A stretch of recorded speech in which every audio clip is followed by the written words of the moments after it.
Hi! In this video, I will test how magnet-proof a supposedly magnet-proof My Little Pony card is. Will the data on it remain unchanged if I let my strongest magnets play with it, even when tested down to the last bit in every byte? And what about a 2-watt AC electromagnet, also known as an induction cooker? Will that have an effect on the My Little Pony card and the data on it? Let's find out! Be careful when handling seriously strong magnets. Don't let the big magnets bite you. And don't open high voltage appliances unless you know what you're doing. Let me show what happens if a single character is changed in the file.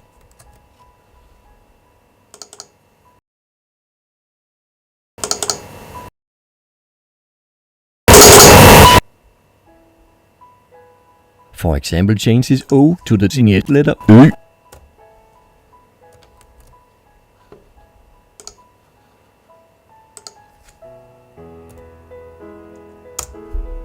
The value is now completely different after a tiny change in the file's content.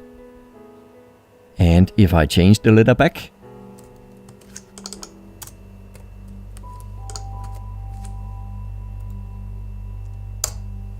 the value is also back to the original, showing the content of the file is exactly the same as before, down to the last bit.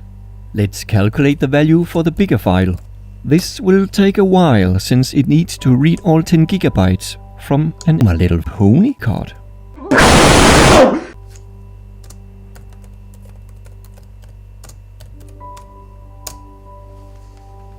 Almost 3 minutes later, we now have the value for both files on the card and are ready for the first test.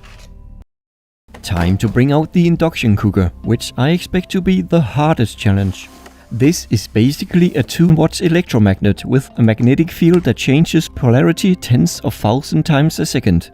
This will induce some serious eddy currents. I plan to do several experiments with this in a future video. Comment with what you would like to see tested. For now, let's give the My Little Pony card a try. Bummer.